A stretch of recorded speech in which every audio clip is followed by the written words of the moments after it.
Next നമുക്ക് ഒരു ഇമേജിന് നമുക്ക് എങ്ങനെ ഒരു ലിങ്ക് കൊടുക്കാമെന്ന് നോക്കാം. സോ ഒരു ഇമേജിൽ ക്ലിക്ക് ചെയ്ത് കഴിഞ്ഞാൽ നമ്മൾ കൊടുത്ത ടാർഗറ്റ് പേജിലോട്ട് നമ്മൾ കൊടുത്ത ടാർഗറ്റ് പേജ് നമുക്ക് ഓപ്പൺ ആയി വരണം. സോ നമ്മൾ നേരത്തെ ഒരു ടെക്സ്റ്റിലായിരുന്നു ലിങ്ക് കൊടുത്തിരുന്നത്. സോ നമുക്കൊരു ഇമേജിൽ എങ്ങനെ ലിങ്ക് കൊടുക്കാമെന്ന് നോക്കാം. സോ നമുക്ക് ലിങ്ക് കൊടുക്കുന്നതിനറിയാം, നമ്മൾ ടാഗ് കൊടുക്കുന്നു. സോ ടാഗിനുള്ളിൽ നമ്മൾ നമ്മുടെ ഇമേജ് കൊടുക്കുന്നു, ഇമേജ് src.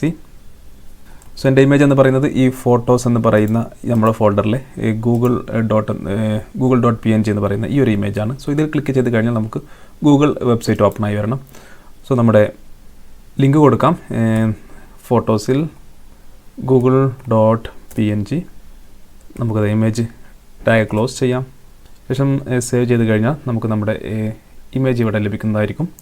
സോ നമുക്ക് സൈസ് വേണമെങ്കിൽ അഡ്ജസ്റ്റ് ചെയ്യാം. നിങ്ങൾക്കറിയാം എങ്ങനെയാണ് സൈസ് അഡ്ജസ്റ്റ് ചെയ്യണമെന്ന്. നമുക്ക് വേണമെങ്കിൽ അഡ്ജസ്റ്റ് ചെയ്യാം. ഇപ്പോൾ നമ്മൾ തൽക്കാലം ചെയ്യുന്നില്ല. ശേഷം നമ്മൾ നമ്മുടെ ലിങ്ക് കൊടുക്കുന്നു. ഇവിടെ വന്നതിന് ശേഷം ടാഗിൽ വന്നതിന് ശേഷം href ആട്രിബ്യൂട്ട് കൊടുക്കുന്നു. സോ നമ്മൾ ക്ലിക്ക് ചെയ്ത് കഴിഞ്ഞാൽ ഓപ്പൺ ആവേണ്ടത് നമുക്ക് google.com ആണ്. സോ ഞാൻ google.comൻ്റെ അഡ്രസ്സ് ഇവിടെ നിന്ന് കോപ്പി ചെയ്യുന്നു. ശേഷം ഇവിടെ പേസ്റ്റ്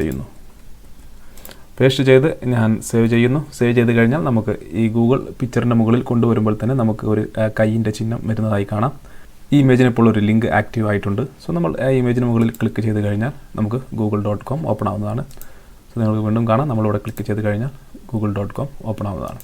സോ ഇത്തരത്തിൽ നമുക്കൊരു ഇമേജിന് നമുക്ക് ലിങ്ക് കൊടുക്കാൻ സാധിക്കുന്നതാണ്. സോ ബാക്കി നമുക്ക് ലിങ്കിൻ്റെ മറ്റു കാര്യങ്ങളെല്ലാം നമ്മൾ HTML ലിങ്ക്സ് എന്ന് പറയുന്നതിൽ പഠിച്ചിരുന്നു. അത് നമുക്ക് ഇവിടെയും അപ്ലൈ ചെയ്യാൻ സാധിക്കുന്നതാണ്.